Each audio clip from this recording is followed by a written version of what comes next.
Selamat pagi, saya Mudi Ikin, mahasiswa YKN Ambon akan melakukan video UKIN pada hari ini, Rabu tanggal 8 Oktober 2025 di SMTK Lombia Metun Sajau. Terima kasih, Tuhan Yesus memberkati. Shalom.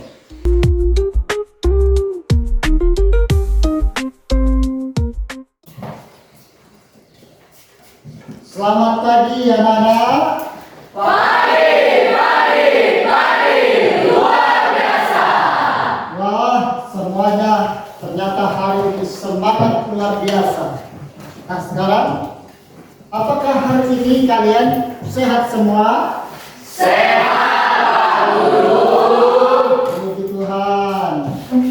Kalian coba perhatikan kiri dan kananmu. Apakah ada teman-teman yang tidak masuk hari ini? Wati Pak tidak hadir.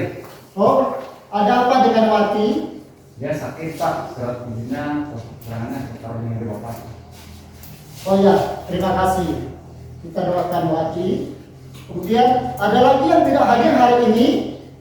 Thomas Pak tidak hadir. Oh Thomas, ada apa dengan Thomas? Kemarin dia kecelakaan motor, jadi hari ini tidak hadir. Aduh, kasihan sekali Thomas. Ya, kita doakan dia. Nah, anak-anak semua, saya mau sampaikan kepada kalian, apabila mengendarai kendaraan, Bapak harap supaya semua berhati-hati dan jangan ngebut agar jangan mengalami kecelakaan. Baik, Guru. Kita akan berdoa untuk memulai pembelajaran pada hari ini. Jangan lupa berdoa untuk Wati dan Thomas dan dalam keadaan sakit. Bapak minta Nak Raisa pimpin kita berdoa. Mari kita awali pembelajaran pada hari ini dengan berdoa. Mari kita berdoa. Tuhan Yesus, pada hari ini kami mau belajar. Berilah kami kekuatan dan hikmat ya Tuhan. Dan tolonglah teman kami Wati dan Thomas yang sedang sakit.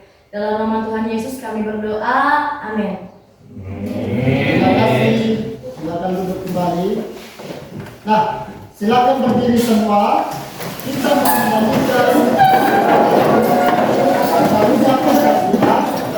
Bapak minta supaya Ketri untuk dapat memimpin kita dengan lagu ini.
Anak-anakku semua, minggu lalu kita belajar tentang hermeneutik.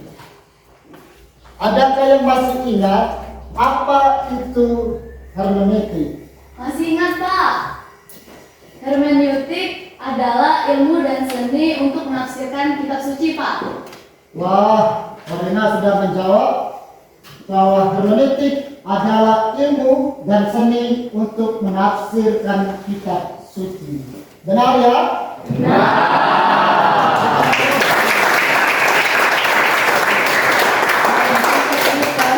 Hermeneutik adalah ilmu dan seni untuk menafsirkan Alkitab.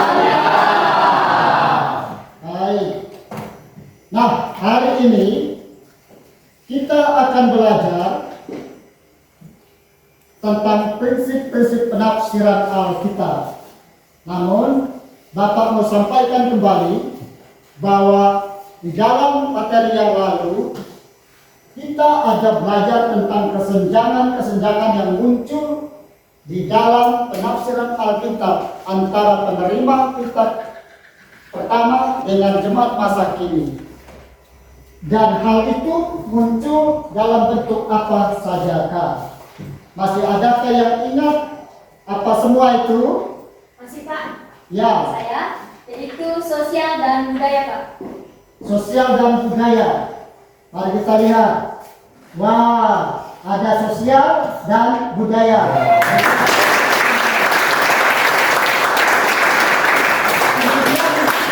Coba lagi, sebutkan dua lagi. Saya Pak, Ya, bahasa dan politik Pak. bahasa dan politik. Mari kita lihat apakah ada bahasa dan politik. Wah, ada.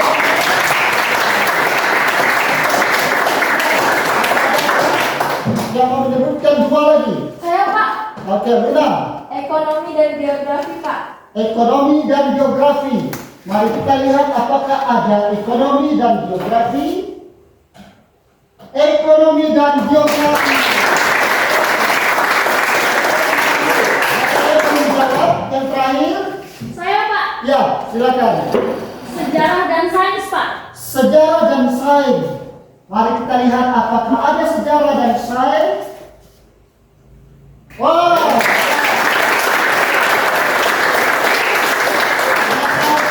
Anak-anak semua masih ingat pembelajaran yang lalu.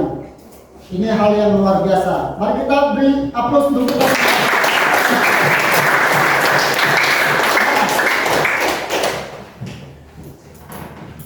Hari ini seperti yang Bapak sudah sampaikan, materi kita adalah prinsip-prinsip penafsiran Alkitab. Apa tujuan pembelajaran kita untuk hari ini? Tujuannya adalah agar anak-anak semua dapat memahami bagaimana menafsirkan Alkitab dengan benar dan menerapkan kebenaran itu dalam kehidupan sehari-hari. Sekarang saya minta semuanya berdiri sebelum kita lanjutkan pembelajaran kita hari ini.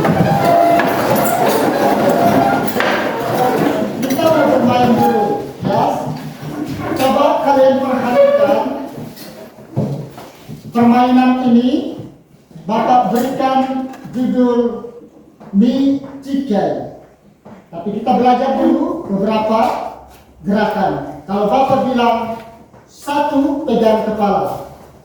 Kalau Bapak bilang dua, pegang leher. Kalau Bapak bilang tiga, tangan kiri di siku. Kemudian kalau Bapak bilang empat, letakkan ke telapak tanganmu. Anak-anak bisa paham? Bisa.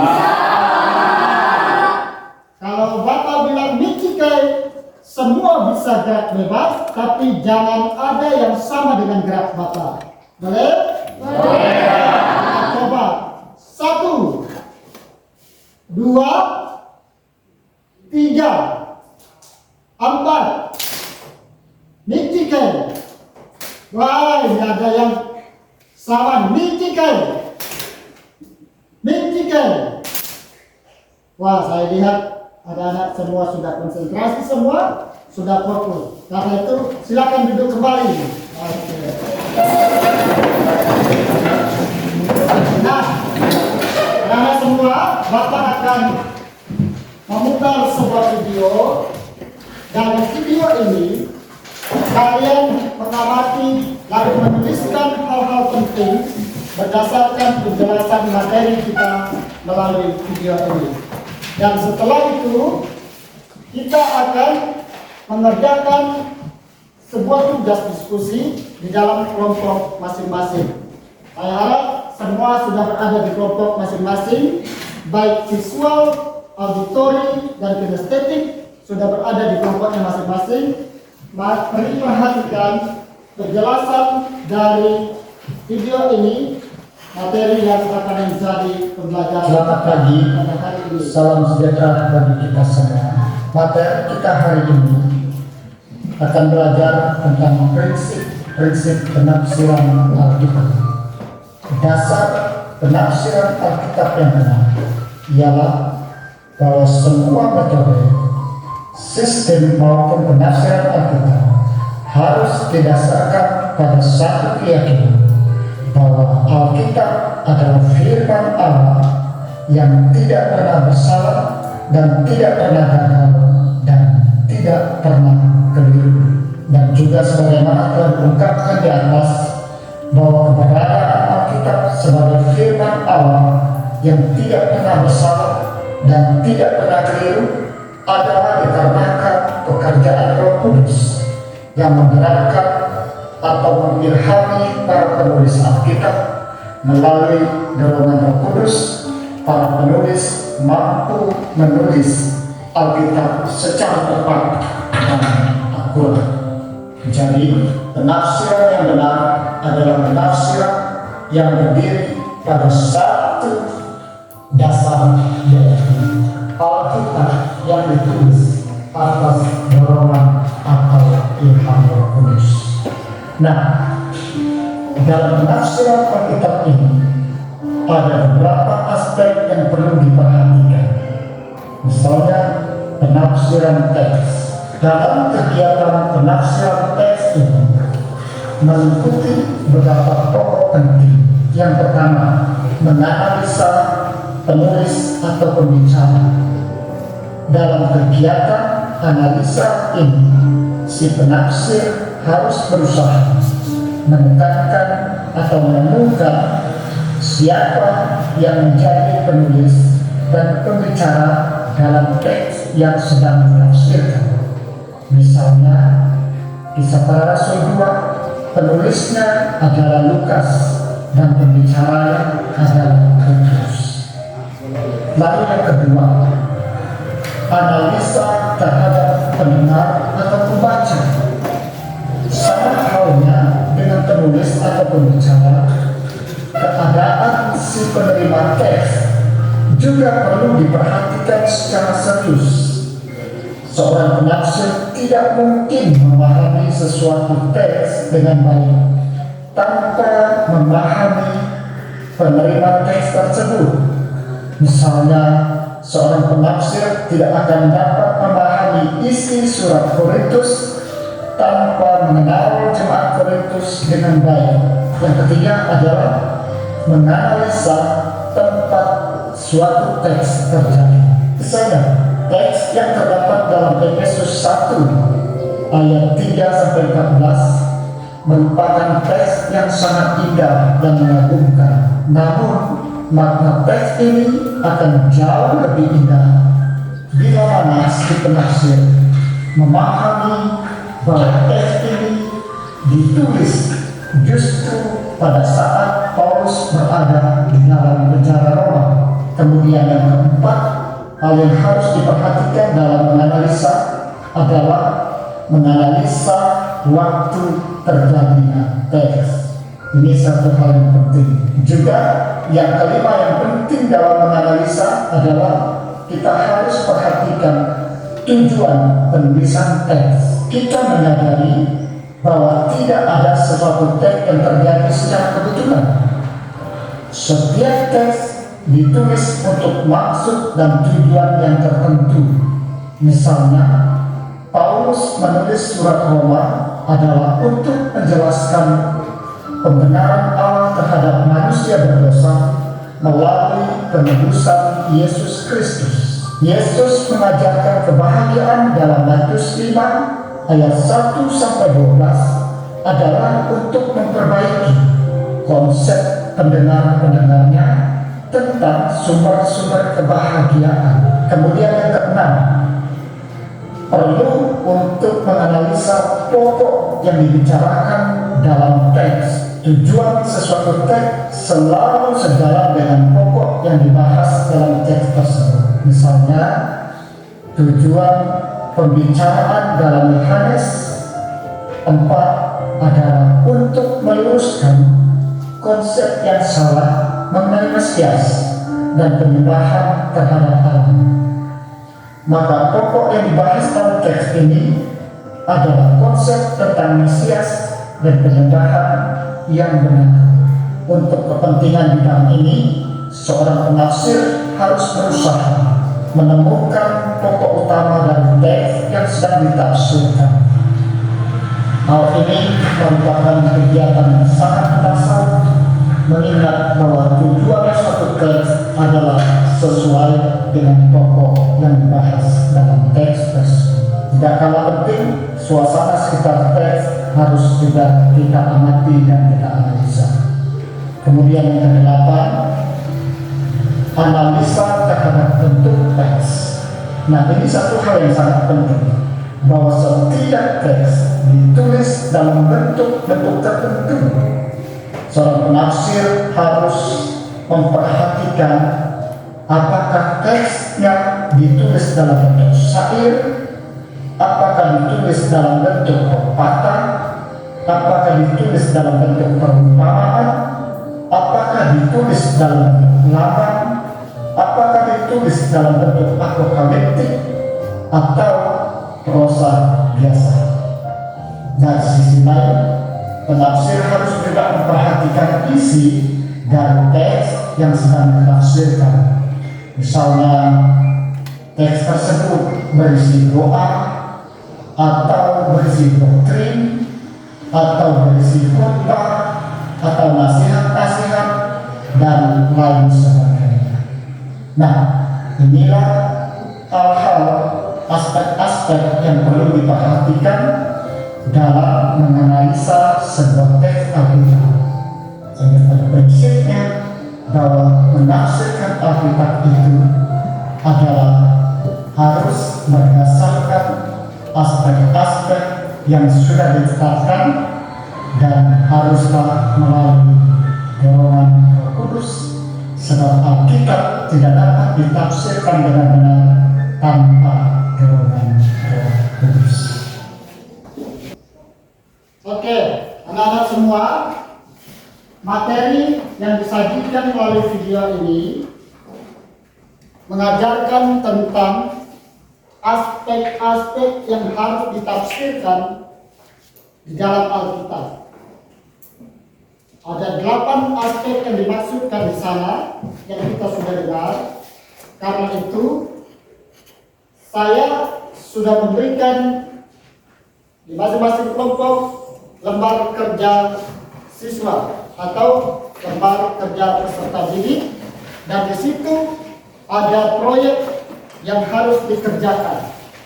Silakan kalian amati dan bacalah petunjuk mengerjakan proyek itu. Dan kalau sudah selesai,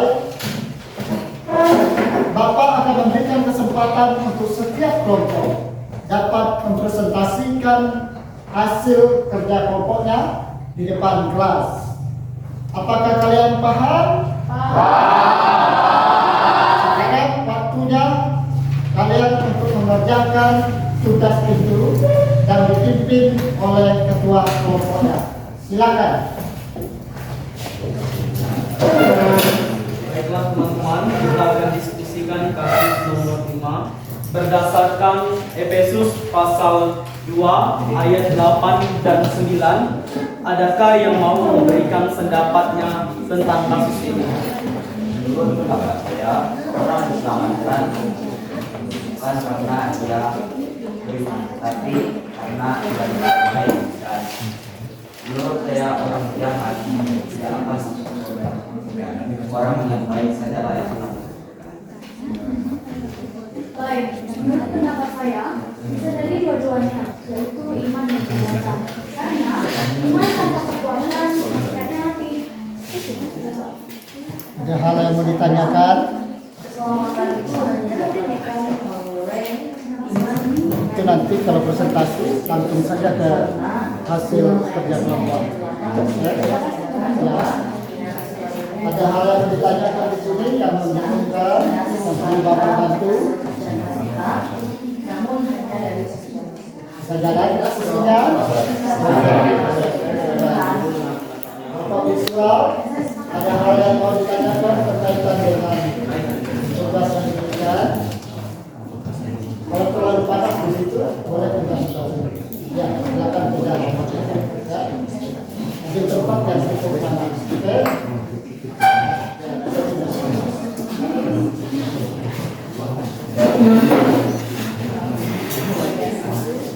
Bagaimana dengan diskusinya bisa jalan? Lihat dulu mulai tekan. Jalan dengan baik. Silakan dilanjutkan ya.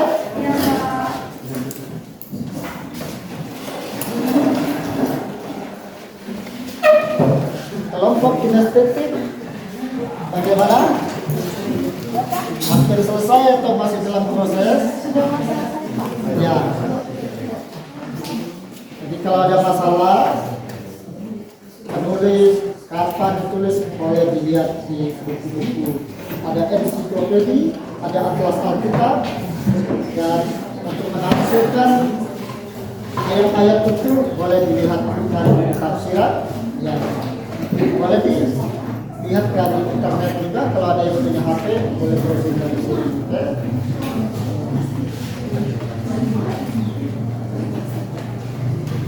Oke, diamati baik-baik.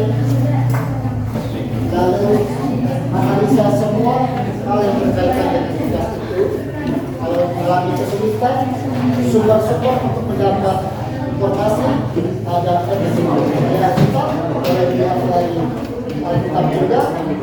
Ada versi yang lain seperti tafsiran Yesus, ya.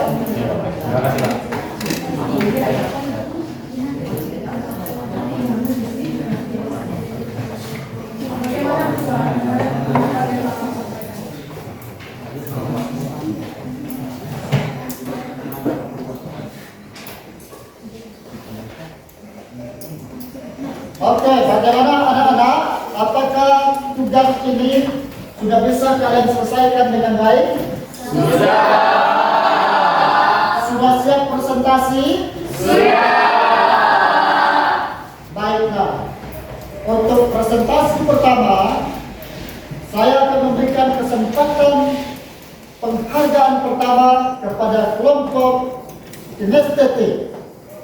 Setelah itu bisa bersiap-siap kelompok auditori 2. Sekarang waktunya saya berikan kesempatan untuk kelompok kinestetik. Silakan ke depan. Teman-teman yang lain, baik kelompok auditori, kelompok visual, bisa mengamati apa yang mereka sampaikan. Lalu kalau ada tanggapan terhadap hasil kelompok mereka, kalian bisa bertanya tentang hasil kelompok kinestetik. Oke, silakan. Baik, saya ucapkan selamat pagi, shalom. Kami dari kelompok kinestetik akan mempresentasikan hasil diskusi kami. Selamat mendengarkan. Berdasarkan analisa kelompok kami terhadap surat Efesus dan nas yang telah kami baca, maka kami bersepakat menyimpulkan bahwa surat Efesus itu ditulis oleh Rasul Paulus dan pendengar atau pembacanya adalah jemaat Efesus. Pokok yang dibicarakan dalam teks Efesus pasal 2 ayat yang 1 sampai 10 adalah tentang keselamatan melalui kasih karunia Allah. Berdasarkan kesimpulan kelompok kami, bahwa dasar seseorang diselamatkan adalah karena iman di dalam Yesus Kristus, bukan karena perbuatan baik, karena perbuatan baik adalah buah dan bukti iman yang benar. Hal ini jelas sekali dinyatakan dalam Efesus pasal 2 ayat 8 dan 9. Oke, baik. Saya minta kepada kelompok auditori visual untuk bisa menanggapi hasil dari kelompok kinestetik. Adakah yang mau bertanya sebelum mereka duduk? Silakan dulu berdiri. Ada yang mau bertanya menanggapi apa yang disampaikan tadi? Oke, silakan. Jika hanya dengan iman saja kita diselamatkan, lalu bagaimana dengan kebaikan? Apakah kita harus melakukan kebaikan untuk bisa menerima keselamatan itu? Ya, menurut pendapat kami, kelompok kinestetik, keselamatan hanya didapatkan oleh iman pada Yesus Kristus. Dan perbuatan baik adalah buah dan bukti dari iman yang benar, bukan dasar seseorang untuk memperoleh keselamatan. Oke, terima kasih. adalah buah dari iman yang benar, tapi syarat untuk keselamatan hanya oleh iman. Setuju semua? Setuju. Mari berikan aplaus untuk kelompok.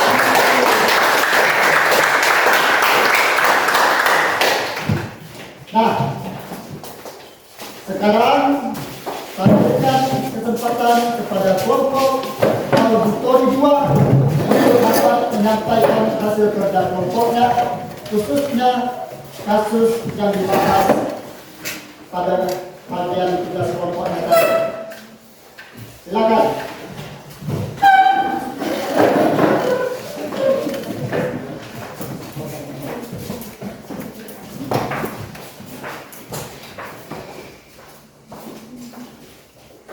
Berdasarkan analisa kelompok kami terhadap surat Efesus dan Nas yang telah kami baca, maka kami bersepakat menyimpulkan bahwa yang pertama, surat Efesus ditulis oleh Rasul Paulus. Yang kedua, pendengar atau pembacanya adalah jemaat Efesus. Yang ketiga, surat Efesus ini ditulis ketika Paulus dalam penjara di Roma. Yang keempat, surat Efesus ini ditulis sekitar tahun 60 sampai 62 Masehi. Yang kelima, pokok yang dibicarakan dalam teks Efesus pasal 2 ayat 1 hingga yang ke-10 adalah tentang keselamatan melalui kasih karunia Allah. Yang keenam, tujuan penulisan teks ini adalah agar jemaat Efesus memahami dengan benar bahwa keselamatan hanya karena kasih karunia Allah oleh iman kepada Yesus Kristus. Yang ketujuh, kata mati dalam ayat pertama adalah merujuk pada kematian rohani dan bukan pada kematian jasmani. Dan yang kedelapan, berdasarkan kesimpulan kelompok kami bahwa dasar seseorang diselamatkan adalah karena iman di dalam Yesus Kristus, bukan karena perbuatan baik, karena perbuatan baik adalah buah dan bukti iman yang benar. Hal ini jelas sekali dinyatakan dalam Efesus pasal 2 ayat 8 yang ke-9. Mungkin sekian presentasi dari kami. Wah, kerja kelompok yang luar biasa. Mari berikan aplaus untuk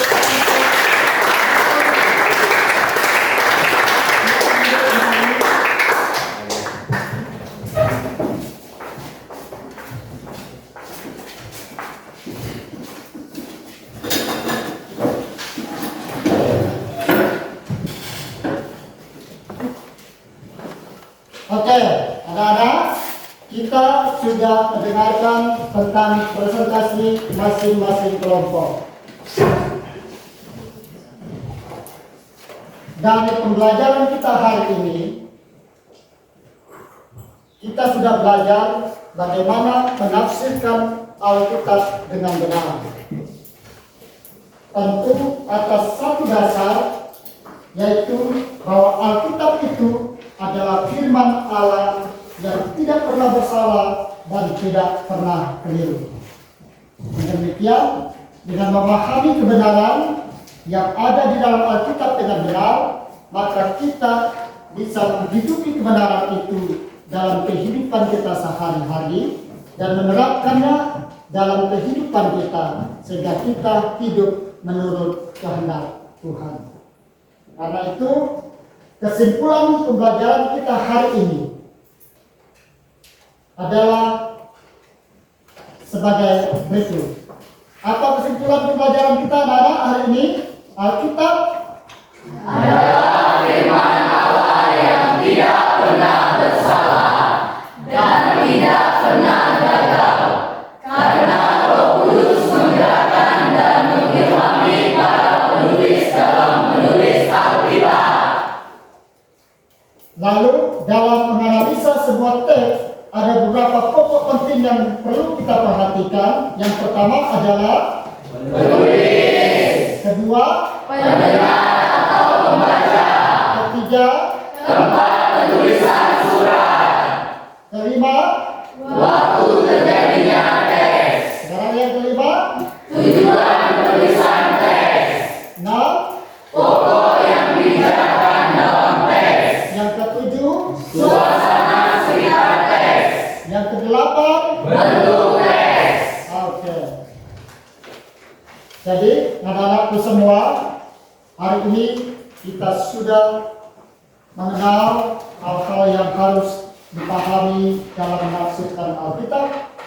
Dan semoga dalam pembelajaran hari ini kita semua dapat mengerti dan melakukan hal itu dalam kehidupan kita masing-masing. Apakah dengan pembelajaran hari ini anak-anak bisa memahami semua hal yang kita belajar? Bisa. Dengan demikian, pembelajaran kita untuk hari ini sudah selesai, dan saya harap untuk pembelajaran ini berikutnya kita terus akan hadir sebab topik baru yang tidak kalah menariknya dan topik hari ini akan menjadi pembelajaran bagi kita agar kita semakin mengenal dan memahami bagaimana mengerti kehendak Tuhan yang kita lihat di dalam firman-Nya sehari-hari. Anak-anak bisa paham? Bisa. Dengan demikian kita akan menutup pembelajaran kita dengan berdoa. Marilah kita berdoa. Saya mohon Marhendra pimpin kita berdoa.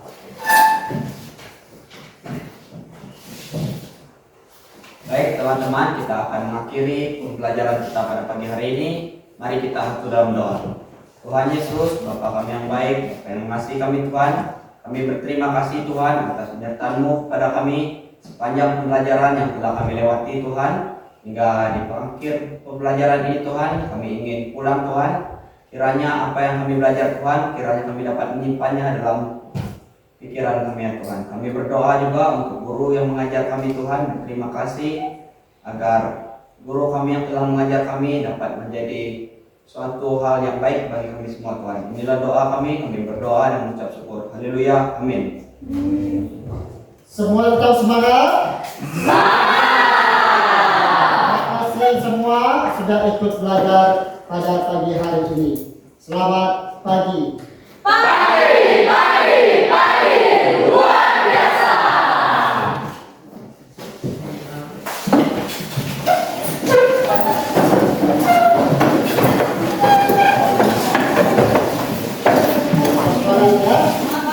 Ya, tetap semangat ya. Tetap semangat.